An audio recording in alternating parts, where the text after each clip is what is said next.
Good evening, everybody. Welcome to Strategy Session. I am Lisa Senecal. You are here for our final episode of 2024. I'm sure you were all planning on being here on Christmas Eve next week and spending Christmas Eve with us, but we are going to give everybody at Resolute Square the evening off so they continue to work with us in 2025. I am so excited to have Jen Taub and David Pepper here with us tonight. You all have sent in a bunch of questions. We're going to get to those. I want to introduce them both, tell you just a little bit about them in case you don't know them, which it would be difficult for me to believe that's the case. But Jen is a legal scholar, an author, an expert on white-collar crime.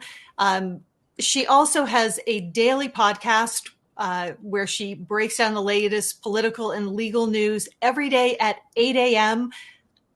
I have no idea how she puts on a 1-hour show every morning by 8 o'clock and seems excited about it. And it's smart and wonderful. It's called The Morning Jen. She also has a Substack called The Daily Jen. So please check those out. She's brilliant. And speaking of brilliant, David Pepper, lawyer, author, professor, Democratic political strategist, expert on Ohio. David has a really wonderful Substack called Pepperspectives, and he also has a new podcast series called Trump Project 2025, Up Close and Personal, which is based on the book that he wrote.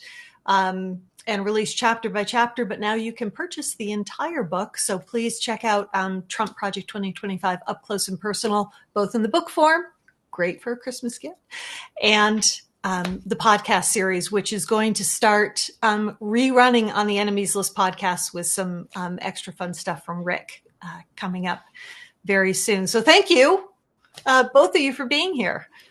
Thanks for having me, Lisa. Thank you. Yeah, it's always super fun and smart talking with both of you, and we really want to dive into both sort of the hands-on stuff that folks can be doing. And David, we're going to talk about things on the state level, and we also want to talk about the legal side of things since we have two attorneys in the house tonight, which is it is a nice treat. I want to start, speaking of legal stuff, the immunity ruling. Judge Marchand continues to have absolutely zero tolerance for the Trump bullshit in his courtroom. Jen, can you talk a little bit about what you think that means overall for the conviction standing and whether or not there's ever going to be a sentencing? Yeah, and I'm glad you phrased it that way because you can really bifurcate that question. First is, will there be a sentence now? And secondly is, will this hold up? And I think they're two different questions. And ideally, I think the judge will now, hopefully, if I were him, set a date for sentencing and make that date in December or early January, because the sentencing, unless there's something in New York law that would preclude it, the sentencing can go forward. And then Donald Trump can certainly appeal the judge's decision. Remember, what he did yesterday is reject Donald Trump's motion to dismiss the indictment and to vacate the jury verdict, right? He said, no, I've read the July 1st Supreme Court decision. I'm applying it here. And bottom line is, I don't think any of the information that came into the trial either was protected under the immunity doctrine or created, it was harmless error. You know, the verdict would have been the same. So what that means is he can go ahead and sentence just like any other person who has been found guilty. You can be sentenced. You could even be serving your sentence and then later proceed with the appeal. It would make sense for him to at least sentence him and then say, you know what, we will postpone you either serving your sentence if it involves any kind of incarceration or paying the fine while you are president. The reason why I think it's critical to do that is because otherwise he's not actually a convicted felon. And I think he deserves that title. Yeah, David, I'd love your take on this. What do you see the weight of that being psychologically, not so much for Trump, but for the people in this country who still believe in the rule of law and accountability? Do you think having a formal sentence, even if he's obviously not going to immediately begin serving it, but does it still have a value? Yeah, I think so. By the way, I don't hear Jen, so I'm just going to pick up on your question. I think it's a problem on my side. But yeah, I think of the opposite message. If it were just to all go away because someone wins an election, I mean, that would be, we all say no one's above the law. If we have a new rule that's unless you win an election, it would make no sense. And I think we've already created a lot of perverse incentives in the last couple of years of that running for office somehow cleanses illegality. And to literally knock out, indictments and convictions and sentences because you happen to win an election in a different jurisdiction would just not make sense. So I'm glad he's holding the line, and I do think that's an important statement. Now, practically speaking, I don't know what it does, but I do think it's actually an important statement. And I always think the opposite statement would be so much worse. Yeah, to not have what Trump does wrong really have any weight and consequences, but then for him to be able to do what he does with frivolous lawsuits, and we just saw this horrific capitulation by ABC. There's no bottom to this, and the willingness of people to obey in advance is really dangerous. So, Jen, can you talk a little bit about what increased risk has now been created by emboldening someone like Trump by giving into him on that level? I think, I think that I am not, I adore Tim Snyder, and he is a historian. Because I am a law professor and my expertise is in sort of law and corruption, I'm going to kind of shockingly stay in my lane and think of Donald Trump instead of as an authoritarian. I'm thinking of him as not an authoritarian. I mean, he is, but through my lens, he is a, sort of unchastened, inveterate white collar criminal and fraud. And in fact, these things, oligarchy and fascism often are intertwined. So if I look through my lens and not the Tim Snyder lens, because that's his expertise, I would say a white collar criminal is not going to be, even if ABC did not capitulate, and I do find it shameful and unnecessary, Donald Trump would still keep pushing, right? This is a guy who, no matter what, is out for himself, into lining his own pockets and fluffing his own ego. So I wouldn't have done what they did, no question, as a legal matter, and really it's demoralizing. But in terms of who Donald Trump is, he will, go to his grave cheating people and believing he's justified. Yeah, I'm afraid that's completely true. We now have the next Trump lawsuit, David, where apparently we now sue pollsters for polling errors, which I don't know. That seems like it's opening up a amazing opportunity given the number of polls that are incorrect. Where do you see this thing with Ann Selzer going?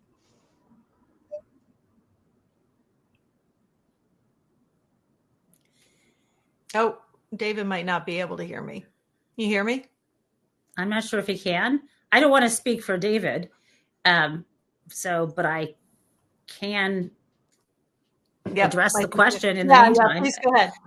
So, just for those who may not remember, and it might be hard to not remember, but Ann Selzer is thought to be, until this last election, the most significant and accurate pollster, one of the most in the country, highly respected. And she gave us all a sense of hope, which turned out to be false hope for those who wanted Kamala Harris to win, that it was going to be sweeping in her direction. And There are some people who believe, how could she have messed up so badly? Was there tampering with her poll? At any rate, the bottom line is it was highly inaccurate. And so Donald Trump believes he's entitled to some legal recourse because of her poll. I don't see, the question isn't whether it will survive on the merits. Really, the question is about weaponizing the law, which is something he will do. And also, it is the chilling effect on newspapers and others. And let me tell you, this chilling effect existed even in his first administration. When I published my book on white collar crime called Big Dirty Money, every book that you write goes through legal vetting. And even though I'm a lawyer, another lawyer has to look at it. And they were especially picky about any and every claim about Donald Trump. And this is why my books, even though they read like an ordinary, piece of journalism, I have copious endnotes with every citation, because when you speak about someone in proximity to illegal actions, you have to be very careful. So whatever chilling the effect there was, I think they're going to be even more so, more caution as a result. David, you able to hear us now? Yeah, I'm fine now. Sorry about that. No, not at all. You have been chronicling in your Substack and online and interviews you do the amount of everything from shenanigans to illegality in Ohio Republican politics. What are you seeing in Ohio now? And are there places around the country that are bright spots where we see things on the state level happening that should be emulated and that average people can be getting involved in and helping to shore up the democracy? Sure. Let me pick up on where Jen and Lisa, you were talking earlier, because I think what we've seen in states like Ohio is the lesson that no one's learning right now, which is when they get away with something, whether it's federal or state, it's not just relief for them. Like, oh, phew, I got away with something. It's like fuel. Oh my gosh, I can go further. I can do more because the last time I did it, nothing happened. I think that's what Trump does. He gets the ABC settlement. He's more confident. He gets away with something illegal. He goes further. So all the people who think that by settling with him, there's somehow, the problem's going to go away. Actually, they invite worse. They invite more.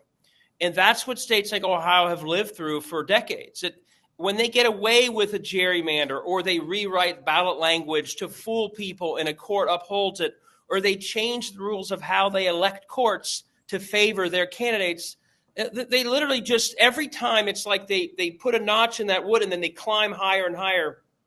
And that's what's happening in a lot of states. So watching the federal stuff, watching the caving in by, the Washington Post and LA Times. All of it, like the pattern, this is the same pattern, goes back, look at other countries in the worst moments of our history. That never dilutes what they're doing. It only accelerates it because they think they can go further next time. So in states like Ohio, that's what we're living through, sadly. I hate always talking about Ohio in this negative way. And the truth is, the states that are going to get out of this are the ones who just keep the pro-democracy forces, be it Democrats, Republicans, whoever. And in states like Ohio, there is a combination. You've just got to keep going. And, when you ask, well, who's doing it well? I think we all watched the chair of North Carolina in her mid-20s from rural North Carolina convince people to run in seats that no one had run for in years. They only had 2 uncontested races. Knock on wood, I think it's almost over, and we never know. North Carolina's been one of the worst laboratories of autocracy in the country. And I'll get into more Ohio, Maxine. But one reason that they won that Supreme Court seat is because they had people running everywhere. And those candidates running in rural districts, even in losing, are one reason that we just reelected a phenomenal Democratic justice in North Carolina, because they ran everywhere. And so I think the state party, and this has to be the conversation at the DNC, are we going to go to the very narrow, only swing straight strategy, or are we going to broaden it so we start running up and down the ballot beyond a few narrow swing states? If you look at how Karl Rove turned things around after 2008, that's how he did it. And if you look at how Howard Dean turned things around after Bush won twice, that's how Democrats did it. We have to go back to that model. We need national leaders who see that, and we need in-state leaders who see that. When you're talking about work being done on the state level, we're in between elections now, and far too often, pretty much throughout the history of the country, we tend to really relax between elections.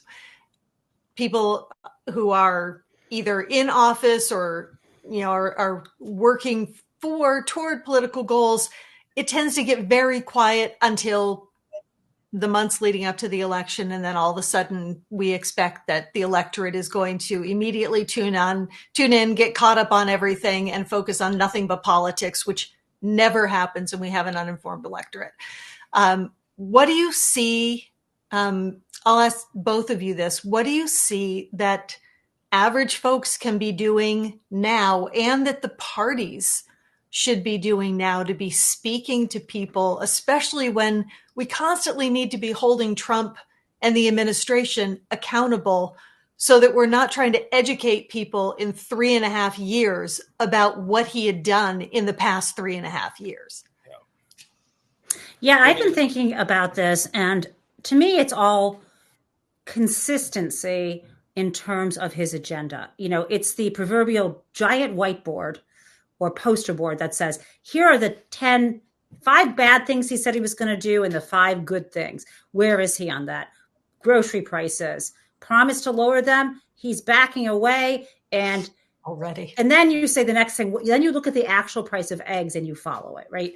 Next thing, he said he was going to X, Y, and Z. We know that, again, the good and the bad. Tariffs, they will not raise prices. What's happening?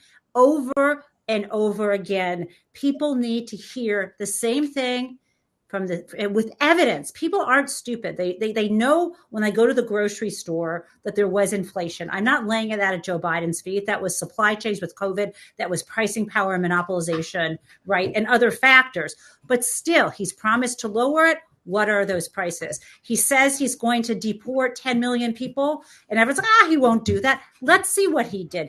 Evidence, evidence, evidence, evidence. And I think that's the way to do it. People will understand. That's my view. And I just wish there was someone who was sending that message throughout the party nationwide, the federal and at the state level. Yeah, David, do you see a way that the Democratic Party and the whole it's greater than the left's media ecosystem, but the right has been so effective in being an echo chamber for whatever the talking point of the day was.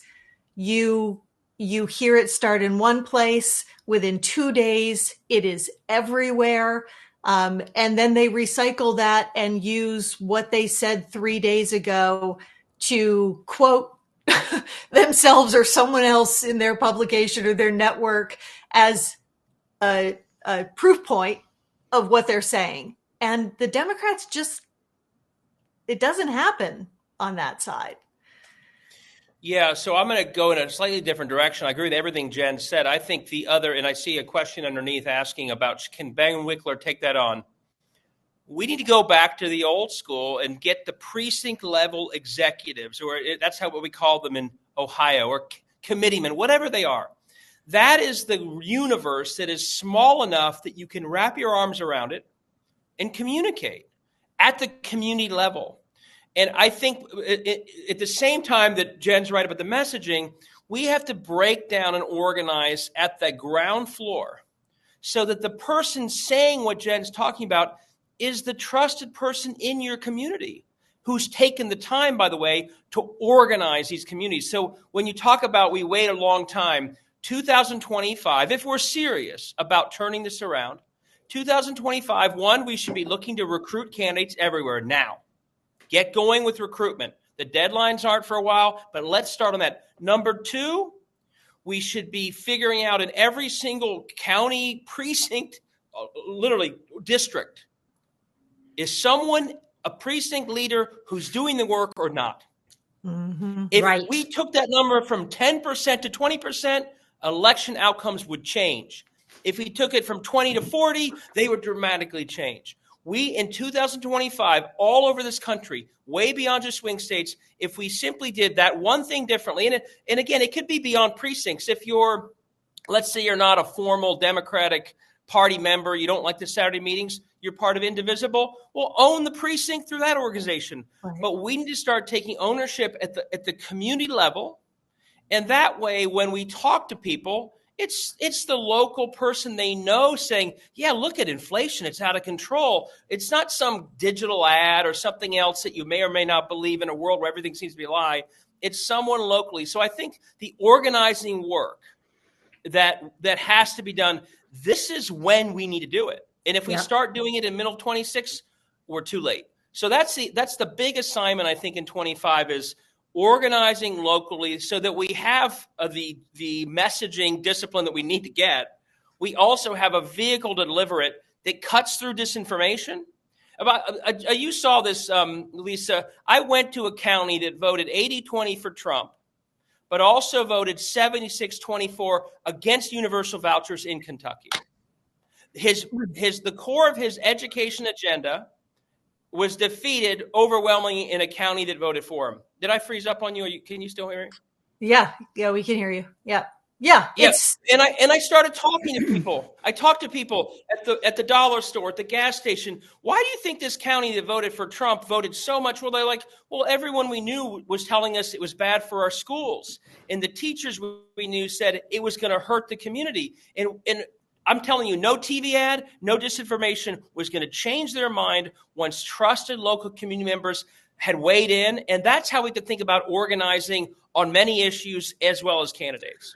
I want to jump in and say how much I agree with David and where there are some lost opportunities. Like I moved home to Michigan and, I want to be very careful and not talk about specific counties or what have you. But on several occasions, even with an introduction from someone who's well known, was trying to get connected and I was blown off.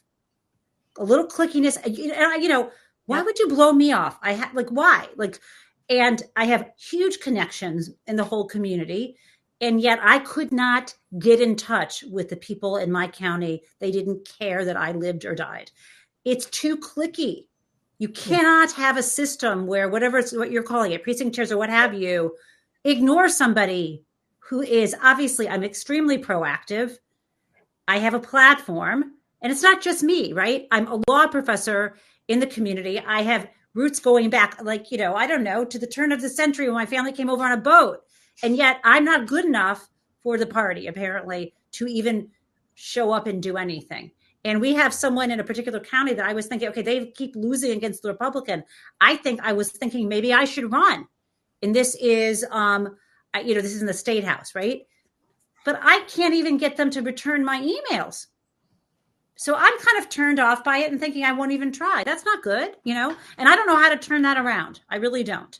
Right. And when you're trying to run a campaign on all levels, but certainly on the national level, talking about how much you care about people and what affects them, and then people try to get involved and they don't feel like they can access really participating in the system. That's a red flag, man. That's not. But the way that could be remedies could be structural at the state level. Like there should be something where if people don't have time to get back to their emails because everyone's busy, there should be an 800 number at the state level saying, hey, if you want to get involved in the state, call here. There's got to be some central place just the way corporate works. Like I come from a corporate law background. You have to have some centralization and some grassroots, and they have to work together. Yeah. Yep. No, I'd pick up on this. I mean, I think a lot of, again, and this gets back to Ohio. Sherrod Brown lost a close race and our urban turnout was too low. He actually might have overcome the loss if we had had overall higher turnout. There are just too many people we're not getting to.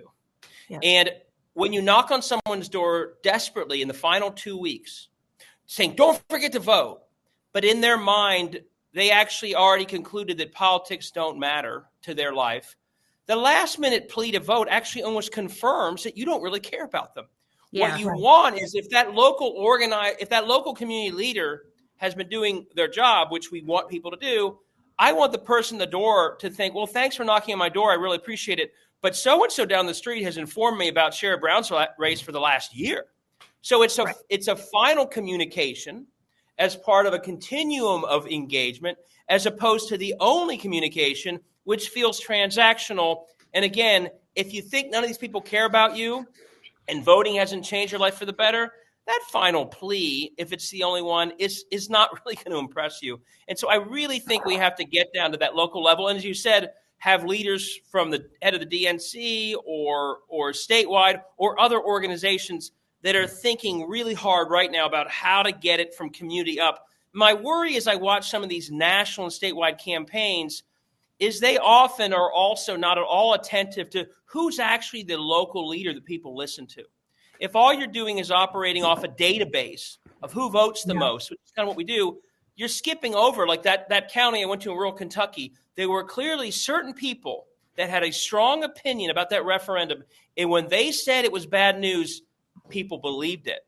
And if all we're doing is operating off a database, it's that we were given from somewhere and not from the ground up, we're missing all the sort of the blood and veins of a community that actually sort of has much more in tune with where people are than the sort of these inhumane databases that try too much. And I worry that there's a generation of folks that are only operating with the tech, and we're skipping over sort of the heart and soul of communities. So we're not really convincing people in the way that we operate. So true.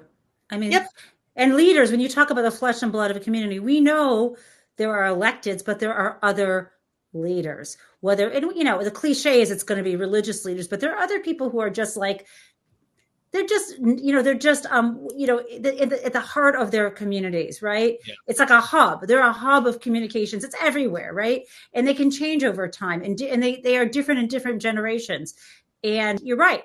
That's the person that you run into, the person you see who you trust. And it helps to, like you're saying, don't show up with the sort of, it's almost like the 2 a.m. Hey, you up text. Yeah, that's not the way to treat an election. Exactly. I mean, that's kind of it. Like, what are we doing in January to look at needs in communities? And not just, and I love Indivisible. That I think it's really important to join them. But those groups also, they're not just focused on looking at the bad agenda that's coming forward, but it's about organizing around things like healthcare. That was so good that, Ezra and Leah have done. And I think that's why any way to get folks involved. I love how David said, you know what? Integrate with those or wrap your arms around those really successful groups. And I think that's right. And I don't know how much overlap there is. And I think it probably depends state to state, community to community. We talked, we're going to hop into some questions that were submitted by our wonderful subscribers and members. And we chatted a little bit about this before the show. So Sam, can you put up question number 1? Can Joe Biden really enact the Equal Rights Amendment as the 28th Amendment? How would that work? And what would that mean? Jen, I understand you have thoughts. So I hope none of my friends are watching right now. Okay, so I think the question is what people are asking. Let me start with the action point. People are asking Joe Biden to ask someone who's called the National Archivist to publish this Equal Rights Amendment, right? And by publishing it, that is the final step in it becoming, effective. On its own words, it would be like in 2 years from ratification. Now, the question I think people are asking is, should Joe Biden do that? And I believe the answer to that is no, even though I love the text of the Equal Rights Amendment and I wish it were enacted. The people who think he should actually believe it's already been ratified. And they believe that is the case because the 38th state in 2020 said yes. What's complicated here, and I'm not a constitutional law professor. My area is business law and contracts and white collar crime. However, when I look at what the language was of the original amendment put forward in the 1970s, it had a shelf life. It said if it's not ratified by the number of states that need to approve it by X date, that it's no good. Now, it wasn't. And then after the fact, there's been efforts to say, okay, we're going to amend it. But the trouble is the same states who ratified it way back when are saying, well, we don't want it. And in fairness to them, even though I disagree with them, that's not what they agreed to. So I know that I have I adore Larry Tribe. He taught me con law. I know that he's way smarter than me and he's an expert on the Constitution. However, I don't buy it. And if I don't buy it, I don't think other Americans will. And I think it's the wrong way. I think that it's not. I think you'd end up with a Supreme Court case. I think it's a mistake. And I'm pretty aggressive when it comes to pushing policies. I don't think it works legally. I don't think it works publicly. And it buys us nothing, because getting in place doesn't mean the U.S. Supreme Court is suddenly going to say, oh, yes, abortion is legal everywhere. And not only that, if we mess this up, then what's going to happen next time when someone else tries to do a bad amendment to the Constitution? I usually don't make that argument, but here I am. So I'm a no on this. Throw tomatoes at me now. To give everyone a sense of just how long this has been going on. When I was a junior in high school, in my public affairs class, we held a mock election in my high school to see whether or not Vermont, we believed whether or not Vermont was going to ratify the Equal Rights Amendment in 1986. So, I mean, that we're talking about this almost 40 years later.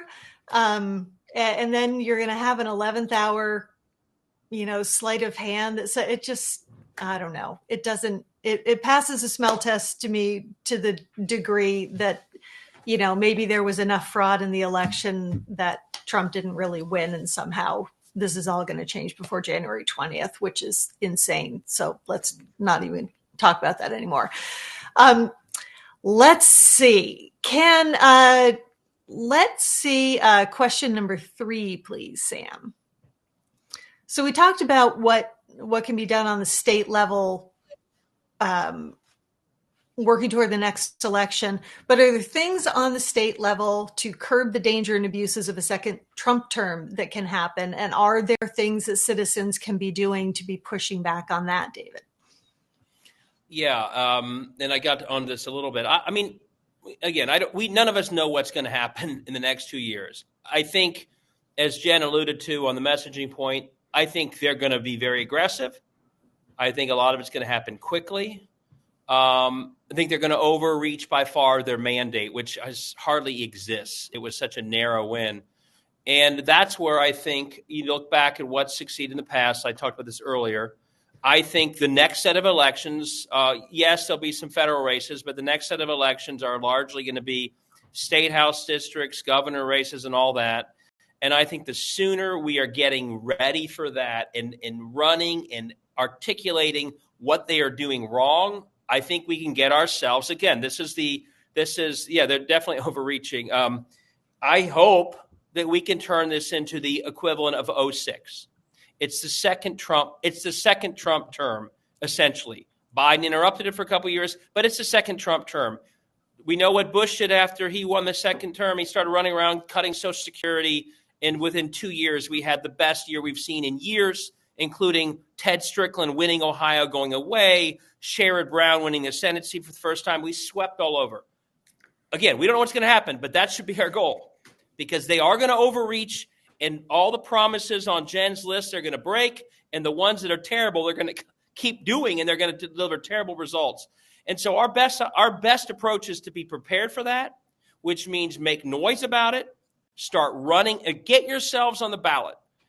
So you can talk about these issues wherever we are, not just in a few areas, but everywhere, and then get that unified message. So, because I think we're going to have an opportunity in 26 to, if we do everything right, there may be the opportunity to have a big pushback the other way, because you look at what Donald Trump is suing about, a poll, for goodness sakes. Like, he's not, his cabinet appointments make it very clear he's going all in.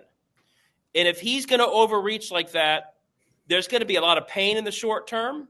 We should be protecting people who are vulnerable in the short term, obviously. But if we're preparing right, the years 25, 26 could be, if we do our job well, good years to push back really hard and build towards 28. So I think preparing for all that, and that starts not running around DC talking DC stuff. That starts at the state level communities. Karl Rove wrote an op-ed in early 2010 in the Wall Street Journal where he explained the way we're going to win back from Obama is in Portsmouth, Ohio.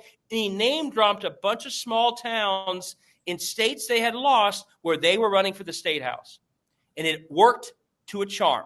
We've been living with it ever since. Well, we should be thinking the same way in communities like Portsmouth and Youngstown and Dayton, and making sure we have candidates, of course, for Congress, but also the state ledge levels. That's how they did it. That's how we should be thinking about it. And that work starts now. We're running over, but I'm going to run over because it's the last show of the year. So, and who's going to stop us? So, these are two rights related questions. So I'm going to put them both out there. These will be our final two questions, but they're sort of related and rights getting rolled back. So question 7 and then 8, Sam, can the Supreme Court roll back gay marriage? And the other question is it possible to rescind birthright citizenship? Obviously, people have a lot of concerns about the terrible impact that these things can have on our lives, on our families and friends and loved ones, and really devastate communities. So I'll let you jump in first, Jen. Is there a particular order for these, or nope? Take whichever one you want, or okay. Rights in general. So in terms of birthright citizenship, I happen to have written something for CNN's opinion page back in 2018. I mean, I guess the long You're finding it right now, aren't you? You know me. You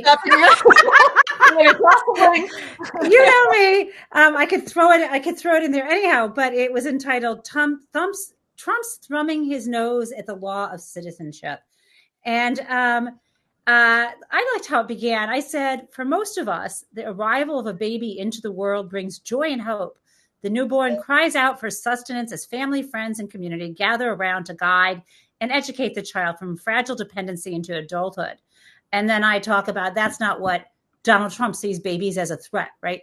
But the answer, I think, to both of these questions is it's up to the U.S. Supreme Court. Because in the terms of birthright citizenship, you can point to the U.S. Constitution. And yes, of course, I do have a copy sitting on my desk. But it was really articulated, or was really expressed. Of course, it's in the 14th Amendment, but it was later interpreted in 1898 in the case U.S. v. Wong Kim Ark. And so if what the Supreme Court giveth, the Supreme Court can taketh away. That is the problem here.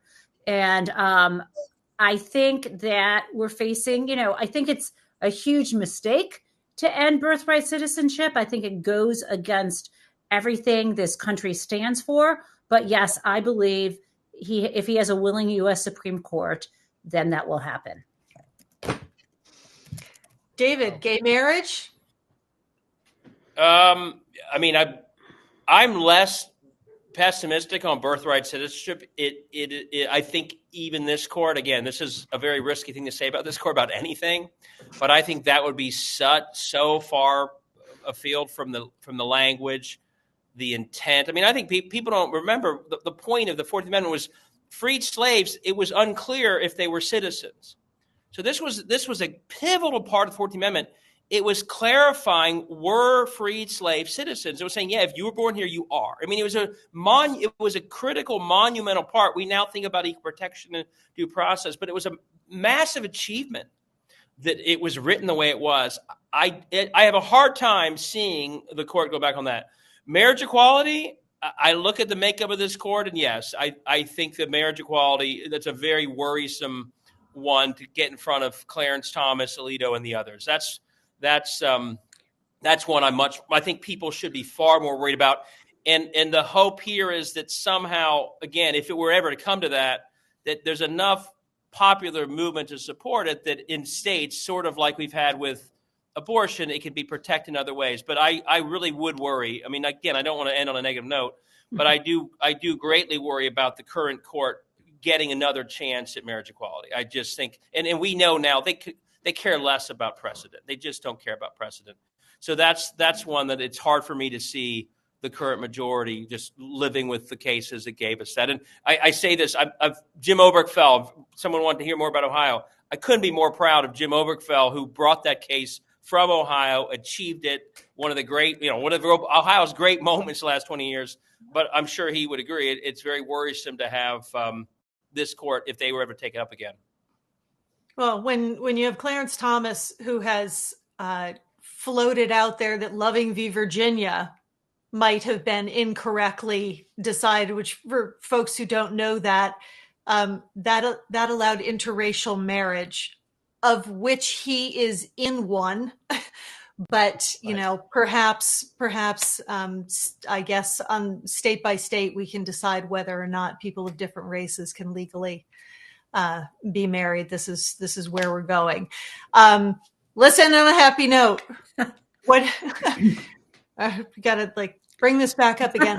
What do you see as bright spots going into 2025? Because I think there are a lot of them. Jen? Yeah, I mean, I think that whenever we face times of darkness like this, I see people turning to community, turning to art and expression, remembering what we value. And, I see it everywhere. And I think that's really encouraging. And I think that is sort of a primal instinct to survive. And so again, whether it's your extended family or your church or synagogue or your indivisible group, now is the time for mutual assistance. Now is the time to make those connections. We're safer together. We're stronger together. We've been through this before. It's a different iteration. And I do see light at the end of the tunnel, and I don't believe it's a truck heading in our direction. That's good to hear. David? I don't know if you can see this, but I'm reading a new biography of John Lewis. And he's so famous for the Edmund Pettus Bridge, but I'm just finishing up the chapter on the Freedom Riders. I have not read in as much detail as this book is into just how incredibly brave these they were almost all students. Yeah, they were kids. Including John Lewis. Yeah. Wow. And I read this, and I've written this before. People have overcome worse than what we're in now. Those young people getting on those buses, going into Mississippi and Alabama with governors who were dead set at stopping them. I mean, they overcame it, and they convinced even Democrats like the Kennedys, who weren't that into making change, it was time. And so one of the things that gives me hope, and when I have a little time, I try and read these old stories. Horrible. Violence was horrible. But they overcame worse than we did. In many ways, neither party really supported what they wanted. They saw that a lot of the work was not just elections. They were going to do a lot more before we got to elections to even have a chance. So I think the past tells us that it's not just going to happen automatically, but people have overcome it. Worse position than we were in, far less leverage in many cases, far less to stand on. And so that gives me a lot of hope. And the other thing I'll say is I've been to the State House.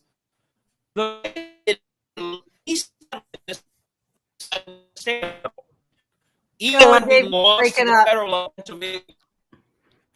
Oh no! Can you hear me now? Yep, it's a little bit better. Right at my moment of hope. Okay. All right, give it to us. We're going to try again. Okay, we had some good results at the state level. We lost Pennsylvania, but we kept a new Pennsylvania State House majority that had been very hard earned in 22. We won that North Carolina. We ended the North Carolina Republican supermajority, which Cooper didn't even have. We won that Supreme Court race. We gained seats in Wisconsin. So we did see some progress, and that progress is something, again, how are we going to do better in 26 at the state level? That's the very area where we have more infrastructure, more focus, and actually you had some good gains in 24. So that's something to build on in 26. Well, I hope we can have both of you back in 2025 to see how the progress is going and to continue to give people the sense that they are not powerless. I think one of the things that we can do that will harm us the most is to not continue to believe in the power that we have as citizens of the United States, and in working together and becoming more active in our communities and talking to people about issues that really matter. So, without starting any arguments over the holidays, I hope you will do that with your families. But thank you both so much for being here. Merry Christmas, Happy Hanukkah, Happy New Year, and really looking forward to chatting with you guys again in 25. Thank you so much. Great being with you both. Yeah, thanks for having us. Take care. Thank you.